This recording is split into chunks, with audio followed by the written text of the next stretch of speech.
Hey everyone, before this video starts, I just want to let you know that there's not going to be a ton of videos until next weekend when Avatar comes out, because this is kind of a slow point in the movie-going season where there's not a lot of new releases, either on streaming or in theaters. So I'm trying my best to deliver content. As of now, I was planning to go check out Empire of Light since it goes wide this weekend, but as of now, the recording date right now, I cannot find any theaters near me that are showing it. But if something changes in that and they put it on the schedule, I will actually make a review video on that this weekend. This weekend in general, I'm checking out two movies that I will do reviews for as well, aside from Empire of Light. One is Top Gun Maverick, and I'm also checking out The Fabelmans this weekend, which is the Steven Spielberg biopic.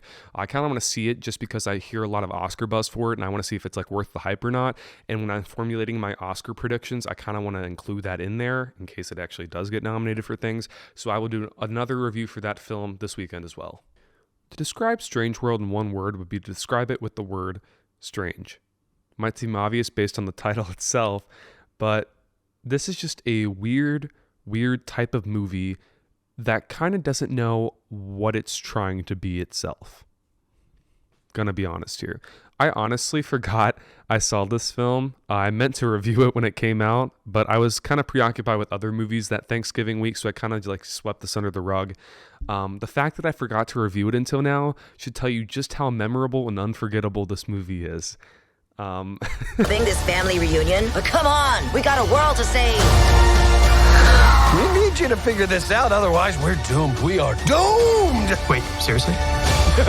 No, I'm just messing with you. Going into this film, I had extremely high hopes. Disney's offerings this year for Best Animated Feature have not been up to par, either on the Disney animation side or the Pixar side. Pixar side, we got Turning Red and Lightyear, two of the worst animated films I have seen in a very long time. And on the Disney side, we really hadn't gotten anything, that could qualify even. This was their Oscar front runner, I feel like. They had the coveted November release over Thanksgiving weekend, like Encanto last year, and you saw how that turned out. Encanto was a movie that everyone loved. So I had a similar feeling, this is going to be a lot like that, where audiences came out in droves and absolutely adored this movie, and that it was going to be a good film all around, because Disney really was priming this release for something special. It's not that. It's not good whatsoever. This movie is just hard to describe in general. I even wrote notes down there like I do with all my reviews, trying to keep myself on guidelines for this review.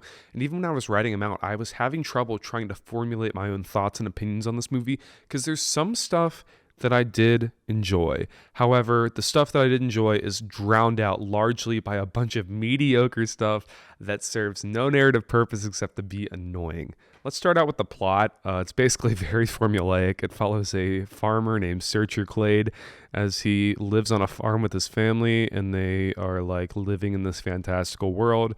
Then this mayor lady comes down in her spaceship and says that they have to go looking for something because their world's about to end, I think. And then they go to the strange world and they meet his dad, Jaeger Clade. And it's supposed to be this sweet father-son story, right?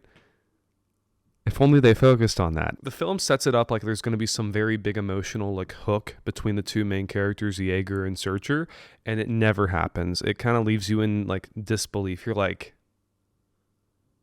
you were leading towards that. Where's the resolution? If I was Disney, I would be really concerned, honestly, with this film and its ability to do well at the Oscars this year, or any award show for that matter, considering the fact that no audiences came out in support of this movie, and the 60% drop at the box office. Yikes. Those are numbers you never want to see for a movie like this. This is a box office flop, and one that I honestly entirely could have seen coming based on the poor marketing and poor receiving from the audiences on the trailers and marketing and whatnot. To sum up this movie, you might be thinking, yeah, but you're an older person. Kids might love this movie, right? You'd be wrong, because the audience that I went to in my screening, the kids were invested for probably the first 30 minutes. And then after that, I was paraded to an awful movie in front of my eyes, and just random little kids running around my theater, up and down the stairs all around. So it even speaks volumes when kids cannot keep their short attention spans focused on a movie like this. The film is very narratively slow-paced and just drags and is bland. For a movie titled Strange World, you would really expect, the world's going to be very, very vibrant and colorful and fun. It's really not. It kind of just, it's there. The characters are moving through it. It's not fun to watch. There's a character that's like a little splat ball that walks around that's literally just there to serve as a marketing ploy, nothing else, that they can sell toys out of. It's all the formulaic things that make Disney movies just not work for me anymore. I will give credit where credit's due. Jake Gyllenhaal is very fun to listen to. So is Dennis Quaid. The voice cast in and of itself is very fun. And there's an awesome needle drop that's one of the best in cinematic history when Caravan Palace's Lone Digger plays during one scene. I wasn't going to mention it, but it is such a fantastic song choice that I just had to mention it. But otherwise, this is a film that is very forgettable and not deserving of your attention.